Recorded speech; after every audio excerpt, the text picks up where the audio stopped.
Assalamualaikum warahmatullahi wabarakatuh. Jangan lupa share, like, dan subscribe video ini ya. Oke, kembali lagi bersama saya, Bu Dwi, di pelajaran prakarya. Kelas 9 ini kita nanti akan membahas tentang kerajinan berbasis media campuran di bab 1. Ini part 1. Part berikutnya ada part 2 ya. Nah, part 1 kita bahas dulu apa saja yang kita akan bahas tentang kerajinan berbasis media campuran. Yang pertama kita bahas prinsip kerajinan bebas media campuran. Terus jenis dan karakteristik kerajinan bebas media campuran. Produk dan proses kerajinan berbasis media campuran. Berikutnya kerajinan berbasis media campuran. Yang kelima, membuat kerajinan berbasis media campuran. Oke, kita bahas yang pertama dulu mengenai kerajinan berbasis media campuran. Salah satu kekayaan yang dimiliki oleh bangsa Indonesia adalah keragaman benda-benda kerajinan yang mudah ditemukan pada masyarakat Indonesia. Hampir di setiap wilayah memiliki khas dalam hal benda-benda kerajinan yang dihasilkannya. Misalnya, pada daerah yang berada di kawasan pantai, maka masyarakat dominan mengembangkan benda-benda kerajinan dengan bahan baku dari hasil laut, misalnya kerajinan dari kulit kerang, dari sisik ikan, dan lain sebagainya. Media dalam pembuatan benda-benda kerajinan ada bermacam-macam, seperti kayu, logam, tanah liat, batu, keramik, dan lain-lain. Namun, untuk meningkatkan daya tarik terhadap benda kerajinan, ada banyak cara yang dilakukan oleh perajin. Salah satunya dengan mengkombinasikan beberapa bahan menjadi karya kerajinan yang menarik.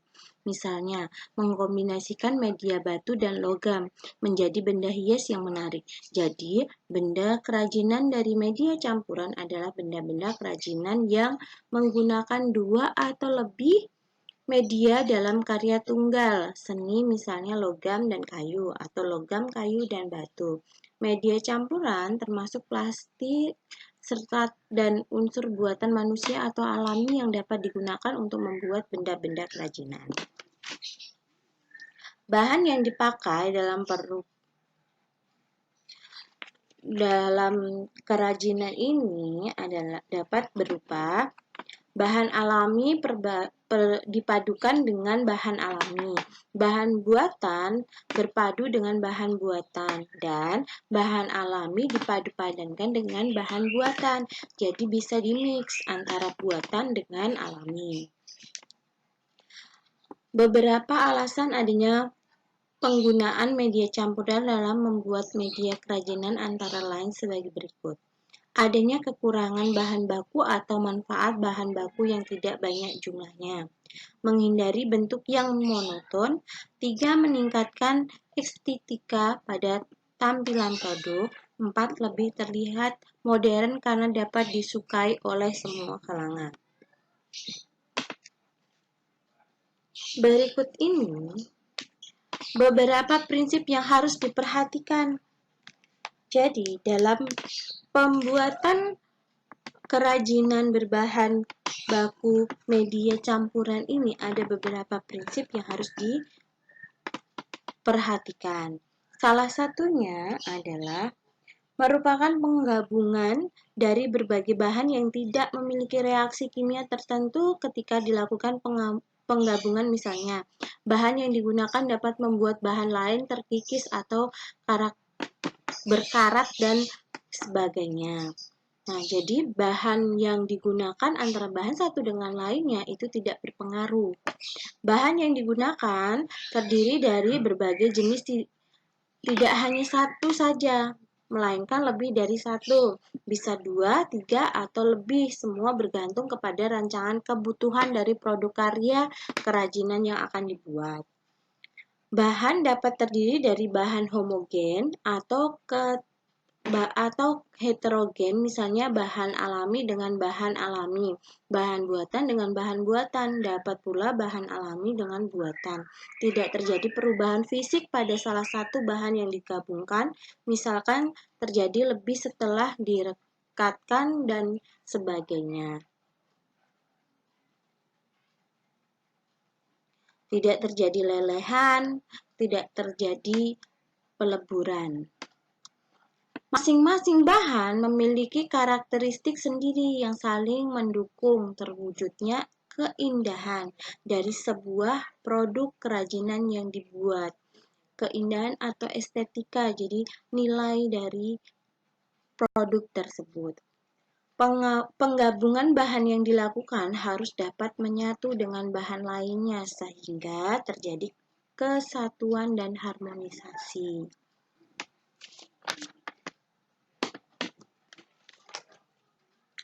Menyederhanakan bentuk dengan mengurangi atau menambah bentuk produk kerajinan. Di sini, untuk menyederhanakan bentuk dengan cara mengurangi atau menambah bentuk, prinsip yang harus dilakukan dalam hal perancangan adalah sebagai berikut.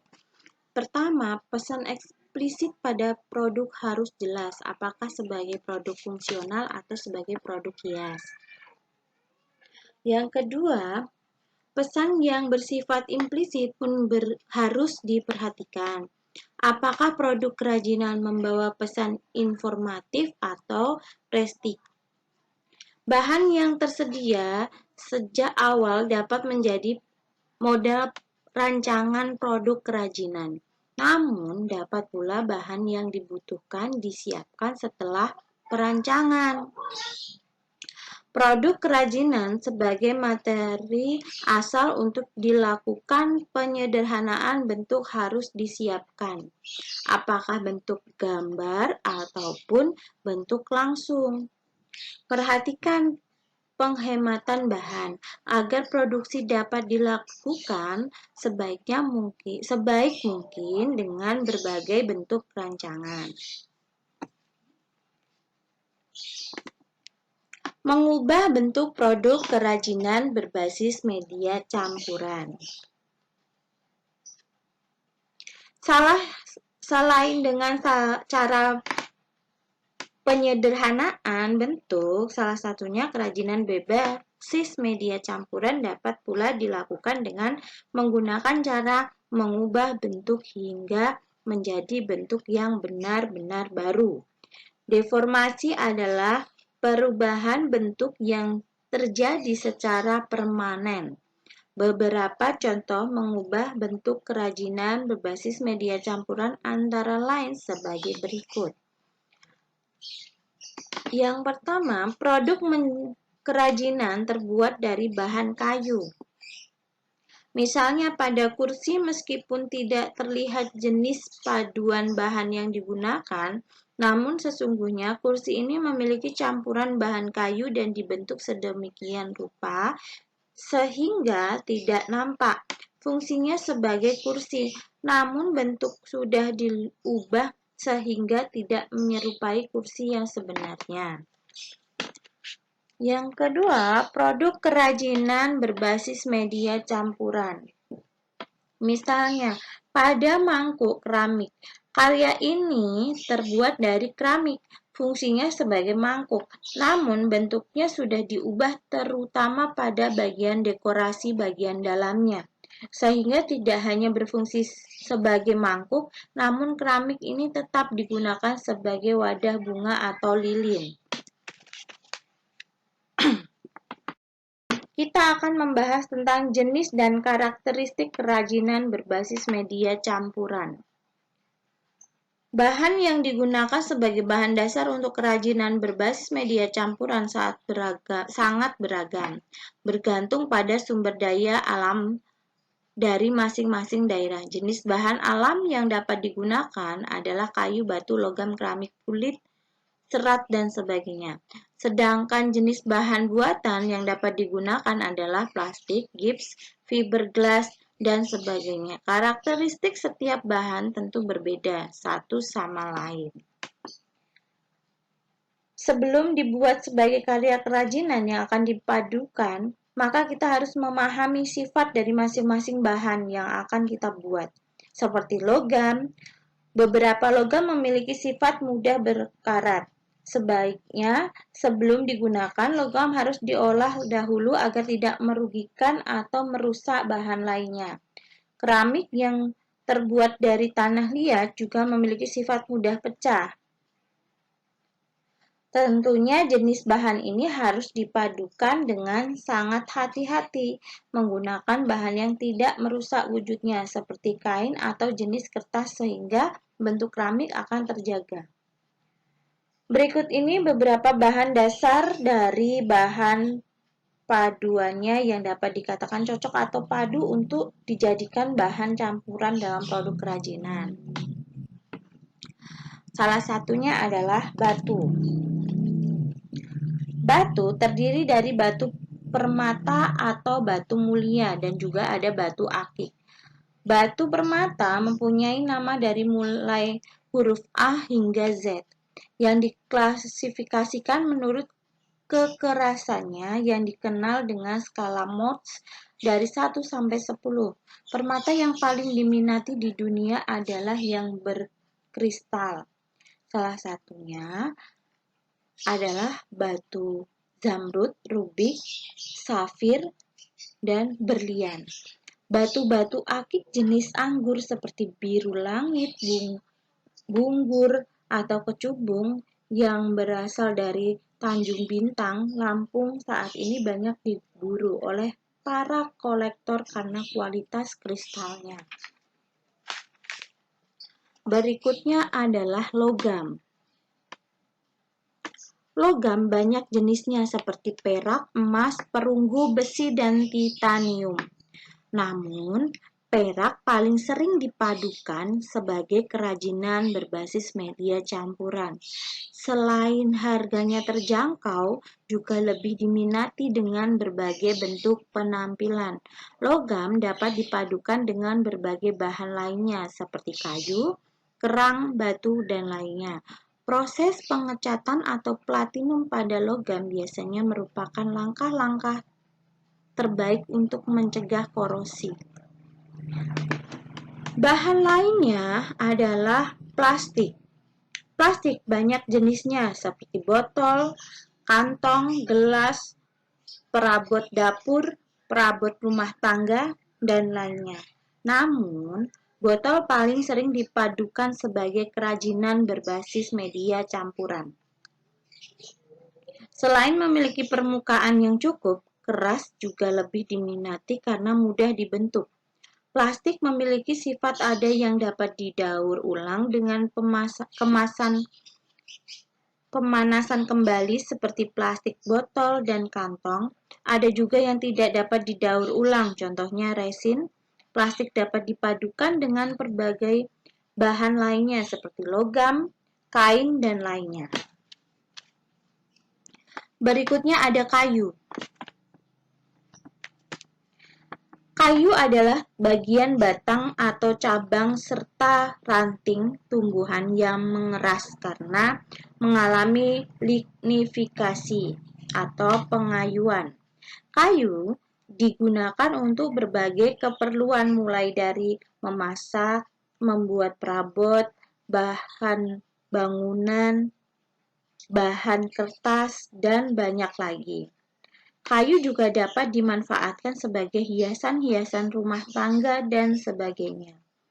Kayu juga banyak jenisnya seperti kayu jati, meranti, nangka, jati londo, kayu hitam, kayu ada lagi yang namanya itu kayu sengon, dan lain-lain. Banyak jenisnya dan mereka memiliki ciri-ciri tertentu pada jenis tertentu. Sumber daya masing-masing daerah berbeda. Beberapa jenis kayu dipilih karena bersifat kedap air, isolator, dan mudah dibentuk. Kayu dapat dipadukan dengan berbagai bahan lainnya seperti logam, kaca, dan lainnya. Yang kelima, Ada keramik. Keramik berasal dari tanah liat. Keramik memiliki disiplin ilmu tersendiri, maka kerajinan yang berasal dari tanah liat secara familiar disebut dengan keramik. Umumnya, senyawa keramik lebih stabil dalam lingkungannya. Bahkan baku keramik yang umumnya dipakai adalah feldspar, clay, quartz, kaolin, dan air. Sifat keramik sangat ditentukan oleh struktur kristal, komposisi kimia, dan mineral bawaan tanahnya. Oleh karena sifat keramik rapuh dan mudah pecah, maka keramik dapat dipadukan dengan berbagai bahan lain yang bersifat lembut atau ringan, tidak rusak seperti kain, rotan, kertas, atau karton, dan lainnya. Bagian C, D, dan E kita bahas di part berikutnya. Jangan lupa like, subscribe, dan share jika video ini bermanfaat. Wassalamualaikum warahmatullahi wabarakatuh.